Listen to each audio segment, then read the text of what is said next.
Hey guys, welcome to another Trade Genius podcast. Bob and Phil here as always. And today we're going to talk about the consumer because the consumer has not been doing too good. So we're going to talk about that because we're in a consumer economy. If things are going to be bullish, then the consumer has to be healthy. We got some data to show you guys, some charts, very interesting stuff. So let's dive in.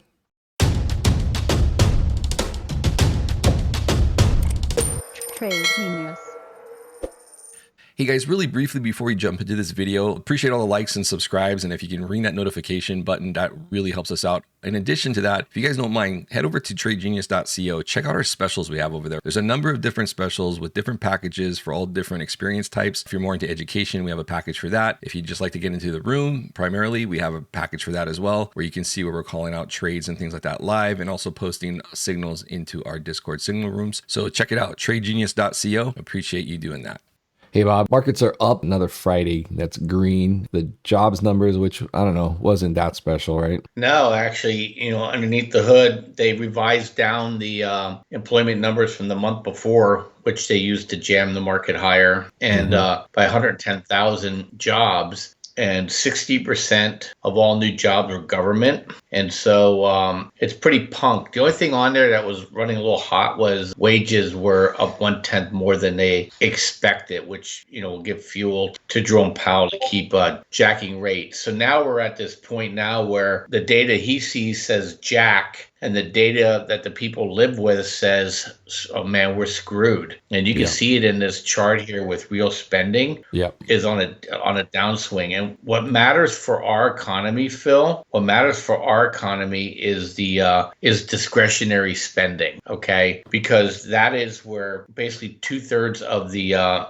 employment is that you have the have to haves, right? Goods, and then you have the nice to have goods and services. And so when you're spending all your money on the have to haves, the nice to haves fall off. And there's a lot of service jobs in that area. So as this falls off, you're just going to see more and more people getting right-sized, if you will, going out into the future here at the same time where they're demanding more money to be able to live. So here's the data. You can't argue with the data. Look at these charts. They had a bump into March. And it's so funny because you and I were talking about this the other day. I think even on the podcast that something happened at Easter. And look at that. You can see it. Yep. It was the peak. And we see it everywhere, and so I thought that was pretty fascinating. And you have some other charts you want to show too, don't you? Yeah. So this chart was real spending excluding food and energy, and then this next one is going to be real discretionary consumption, which has been flat since October, basically down from the beginning of the year. So again, we're just we're not seeing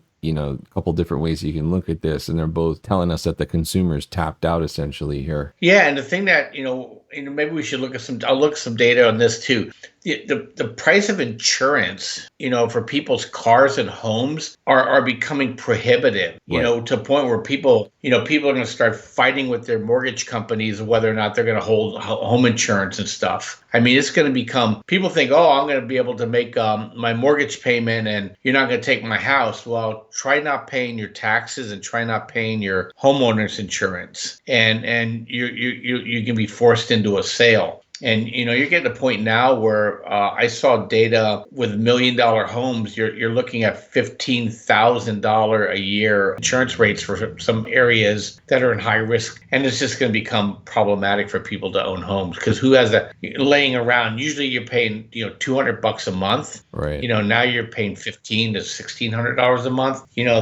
That's all your spending money. Yeah. And go ahead. Speaking of the job or the housing market, we have that one last chart here, and that's the new mortgage lending, and that's in a darker color blue there. The lighter color is mortgage approvals. Essentially what this is telling us is that we're at recession levels in terms of mortgage approvals. A big chunk of that's going to be because of interest rates. But again, the consumer is not robust here. And so we're going into another data point that, is right up there with what we saw in the great financial crisis. This isn't just like, oh yeah, another data point. These are very serious numbers that have real consequences, the market, obviously is a little detached from reality here. But look, I mean, this kind of stuff here, you had a brief spike in COVID too at these levels. These are all very like dangerous levels. Now the COVID spike was very quick, right? Because you had it in the entire globe essentially shut down for business. Now we're seeing a more organic type of, recessionary environment where the big engine, the big tanker economy, right? The tanker is turning around, coming to a halt, and it takes a little while for the ship to slow down to a halt after the engine's cut, right? So that's what we're seeing here. So this is a little more dangerous than what we've seen previously. I think what we're seeing here is very much like what was developing in 0809 in the great financial crisis. It's one thing to have the Fed hiking interest rates. It's quite another thing to be hiking interest rates when all of the economic indicators are telling us that we're essentially, even without the Fed, essentially heading into recessionary territory on just a lot of the leading economic indicators, the consumer, housing. It's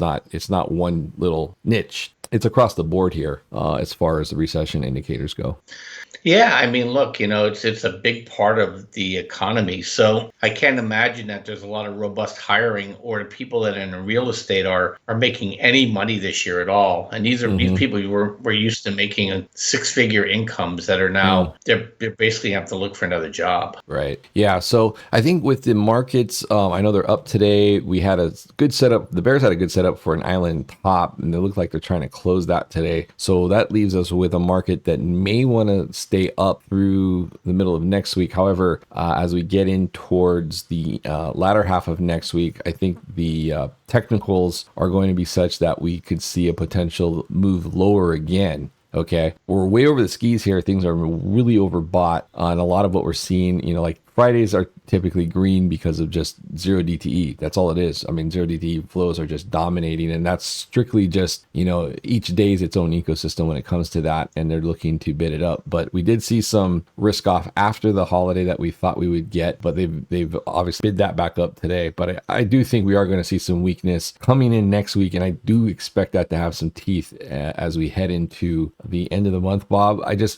going to buck seasonality, but what we've done going into July is abnormal for seasonality as well, going into just a big squeeze up, which is not what we typically see in June. So there's a little difference here in most of the years as far as seasonality goes. So I do think we're going to pull back into August. Now from August on, we'll have to see what happens with liquidity and things like that, and yields too. But that's currently what I think is going to happen going forward for the folks that are curious as to what's going on with the market today after the drop. Yeah, look, energy's up across the board. So, and like I said, that if energy starts to move here, then they're going to run into an inflation problem again. I mean, look, coal's up, uranium's up, oil's up, natural gas is up, the oil shippers are up, the oil equipment companies are up, the natural gas equipment companies are up. So huge move. And that's the area in which I like to be long, and it has not disappointed at all during this process. I think if energy breaks down, then we know the market's toast for sure. But man, they just they tried to get a little bit ahead of it with tech, and then energy just comes roaring back. And Phil, man, if they push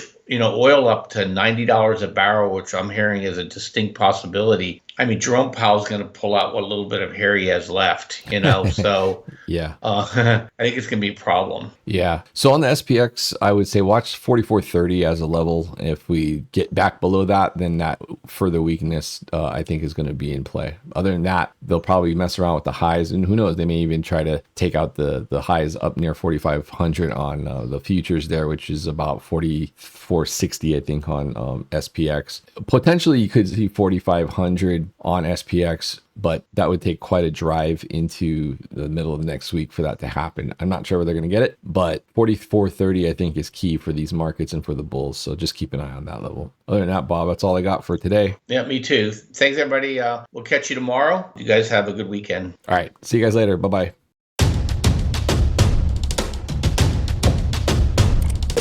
Trade Genius.